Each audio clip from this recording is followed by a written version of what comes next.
నమస్తే అండి, ఎలా ఉన్నారు అందరూ? బాగున్నారా? నేనైతే బాగున్నానండి.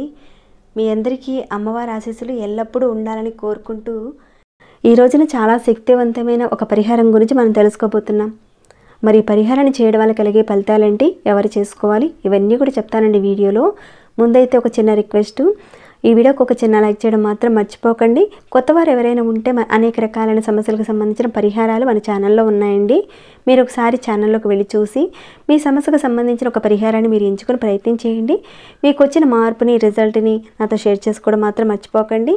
మన ఛానల్కి సబ్స్క్రైబ్ కండి, బెల్ బటన్ ప్రెస్ చేయండి, అలానే నోటిఫికేషన్ని తప్పకుండా ఆన్లో పెట్టుకోండి. అలానే వీడియోని ఎండింగ్ వరకు చూడండి, అన్ని విషయాలు తెలుస్తాయి. సరేనండి, ఇక మనం పరిహారం మాటకు వెళదాము. ఇక ఈ పరిహారానికి మనకు కావాల్సిన వస్తువులు ఏంటో ముందైతే చూద్దాము.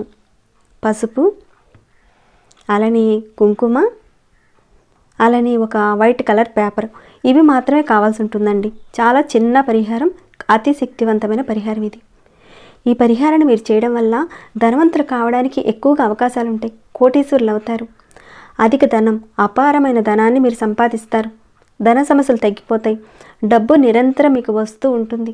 డబ్బుకు లోటు లేకుండా ఉండడానికి రూపాయి ఖర్చు లేని పరిహారం అని చెప్పుకోవచ్చు. ఈ పరిహారాన్ని మీరు చేయడం వల్ల మీకు పేరు ప్రతిష్టతలు వస్తాయి. ధనానికి సంబంధించిన ప్రతి పనిలో విజయం మీ వెంటే ఉంటుంది. మీరు చేయడం వల్ల మీకు ధనాకర్షణ అనేది పెరుగుతుంది. సరే, ఇక ఈ పరిహారాన్ని ఎవరు చేయకూడదు, ఎవరు చేయవచ్చు అనేది చెప్తాను ఇక్కడ. ఆడవారైనా మగవారైనా ఎవరైనా చేయొచ్చు, కానీ ఆడవారు నెలసరి టైంలో ఉన్నప్పుడు మాత్రం చేయకూడదు. ఇంకా మీ ఇంట్లో ఎవరైనా కుటుంబ సభ్యులు మరణించి ఉన్నప్పుడు, పెద్ద కర్మ కాకుండా ఉన్నప్పుడు చేయకూడదు మీరు. ఇంకా పిల్లలు పుట్టారు, మైలుంది, అలాంటప్పుడు కూడా చేయకూడదు మీరు. ఇంకా ఆడపిల్లలు పెద్ద మనిషి అయినప్పుడు కూడా చేయకూడదు. నెలసరిలో ఉన్నవారు కాకుండా మిగతా కుటుంబ సభ్యులు ఎవరైనా చేయొచ్చు, ఇబ్బంది ఏమీ లేదండి. ఇక పరిహారాన్ని మీరు చేసేటప్పుడు తలస్నానం అనేది చేయనవసరం లేదు. మామూలు స్నానం చేసే పరిహారాన్ని చేసుకోవచ్చు. మరి ఎలా చేయాలనేది చెప్తాను. చాలా సింపుల్గా ఉంటుందండి, కానీ మీరు నమ్మకం పెట్టి చేయాలి. నమ్మకం తక్కువగా ఉన్నప్పుడు చేస్తే పెద్ద ప్రయోజనం అయితే ఉండదు. మన మనసులో ఉన్న శక్తి, మన చుట్టూ ఉన్న వాతావరణంలో ఉన్న, అంటే ప్రకృతిలో ఉన్న శక్తి అంతా కరెక్ట్గా మీరు తీసుకుంటేనే ఒక పరిహారానికి ఫలితం వస్తుంది.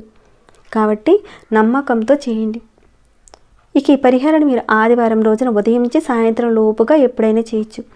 అంటే సూర్యుడు ఎప్పుడైతే ఉదయిస్తాడో అప్పటి నుంచి సూర్యాస్తమయం అయ్యేలోగా మీరు చేసుకోవాలి. సూర్యోదయం ఎప్పటి నుంచి స్టార్ట్ అవుతుంది, ఎప్పటిలోగా సూర్యాస్తమయం అవుతుందనేది మీరు ఒకసారి క్యాలెండర్లో చూడండి. ఆ టైం నుంచి మీరు సూర్యాస్తమయం లోపుగా మీరు ఈ పరిహారాన్ని చేయాలి. అది కూడా మీరు ఆదివారం రోజునే చేయాలి. మీరు ఈ పరిహారాన్ని ఉదయం నుంచి సాయంత్రం లోపుగా మీరు ఎప్పుడు చేసినా పరిహారాన్ని చేసే ముందైతే మీరు స్నానం చేసే చేయాలి. మరి మేము ఉదయం చేసామండి, మరి సాయంత్రం పరిహారాన్ని మొదలు పెట్టాలనుకుంటున్నాం, అప్పుడు కూడా మేము స్నానం చేయాలని మాత్రం అనకండి. మీరు ఎప్పుడైతే పరిహారాన్ని మొదలు పెడతారో అప్పుడు ఖచ్చితంగా స్నానం చేసే చేయాలి. అర్థమైంది అనుకుంటున్నాను. వీడియోని స్కిప్ చేయకుండా చూడండి, అంత అర్థమవుతుంది. ముందుగా ఇలాంటి ఒక పేపర్ తీసుకోండి, వైట్ కలర్ పేపర్ తీసుకోండి. ఇంత మాత్రం సైజ్ తీసుకుంటే సరిపోద్ది. తీసుకోండి. ముందైతే మీరు కాస్త ఒక బౌల్లో పసుపు తీసుకోండి. దాంట్లో మంచినీటిని వేసి చక్కగా ఈ విధంగా తడిపి పెట్టుకోండి. అలానే మరొక బౌల్లో కొద్దిగా కుంకుమ వేసి దాంట్లో కూడా మంచినీటిని వేసి కాస్త కలిపి పక్కన పెట్టుకోండి. తడిగా చేసి పెట్టుకోవాలన్నమాట.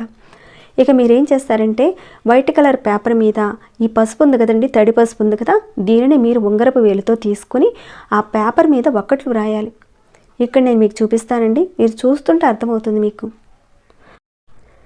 ఈ 1వ నెంబరు సూర్యుడికి సంబంధించిన నెంబర్ అండి. చాలా శక్తివంతమైన నెంబరు. సూర్యుడు యోగించినప్పుడు అధికంగా మీరు సంపాదిస్తారు, ఉద్యోగం సంపాదిస్తారు, ధనం రావడం అనేది పెరుగుతుంది. ఎవరి జాతకంలో అయితే సూర్యుడు బలంగా ఉంటాడో వాళ్లకు అపారమైన ధనయోగం కలుగుతుంది. ఇక్కడ చూడండి, చూపిస్తాను.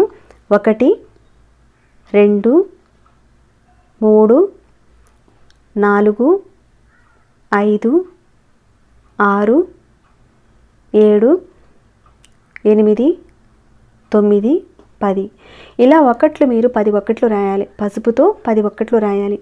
రాసిన తర్వాత మీరు దీని కింద ఒక మంత్రాన్ని కూడా రాయాలి. ఈ మంత్రం నేను స్క్రీన్పై ఇస్తానండి, మీరు చూడొచ్చు. ఆ మంత్రం ఏంటంటే ఓం సూర్యాయ నమః. ఈ పేరుని మీరు ఉంగరపు వేలుతో రాయాలి, కుడి చేతి ఉంగరపు వేలుతో రాయాలి. దీన్ని మీరు తడి కుంకుమతో కాస్త తడుపుకొని చక్కగా మీరు రాయండి. పసుపుతో అనుకోండి 10 ఒక్కట్లు మీరు రాయాలి. తడి కుంకుమతో ఓం సూర్యాయ నమః అని రాయాలి. ఈ విధంగా రాసిన తర్వాత మీరు మీ పూజ గదిలో చక్కగా కూర్చొని దీపారాధన చేసుకుని మీ మొహం తూర్పు వైపుగా పెట్టుకుని దీపారాధన చేసుకున్న తర్వాత అగరబత్తితో వెలిగించండి. లేదంటే సాంబ్రాణి అయినా సరే చేసుకోవచ్చు. వెలిగించిన తర్వాత ఆ ధూపాన్ని ఆ పేపర్కు కాస్త చూపించండి. మామూలుగా ప్రతిరోజు దీపారాధన ఉదయం చేస్తారు, సాయంత్రం చేస్తారు కాబట్టి మీరు ఉదయం చేసినా సాయంత్రం చేసినా సూర్యోదయం అయిన దగ్గర నుంచి సూర్యాస్తమయం అయ్యేలోగా మీరు దీపారాధన చేసుకుని కాస్త అగరబత్తిని వెలిగించి ఆ పేపర్కు చూపించండి. చూపించిన తర్వాత ఆ పేపర్ మీద మనం తడి పసుపు కుంకుమతో రాసాం కదండి, అది కాస్త తడిగా ఉంటుంది కాబట్టి కాస్త ఆరనివ్వండి. ఆరనిచ్చిన తర్వాత ఆ పేపర్ని మడత పెట్టి మీ పర్సులో కానీ లేదంటే మీరు డబ్బులు దాచుకుని పెట్టుకునే ఆ ప్రదేశంలో కానీ లేదా వ్యాపారం చేసేవారు మీ యొక్క గల్లా పెట్టెలో కానీ పెట్టుకోండి. ఈ విధంగా మీరు పర్సులో కానీ లేదా గల్లాపెట్లో పెట్టిన తర్వాత ఎప్పుడైనా సరే మీరు నెలసరిలో ఉన్నారనుకోండి, ఆ టైంలో మీరు ముట్టుకున్నా పర్వాలేదు. మీరు చేసేటప్పుడు మాత్రం నెలసరి అనేది ఉండకూడదు. ఈ విధంగా పెట్టిన తర్వాత మరి ఆ పేపర్ని ఎప్పుడు మార్చుకోవాలి అని మీకు డౌట్ వచ్చే ఉండొచ్చు.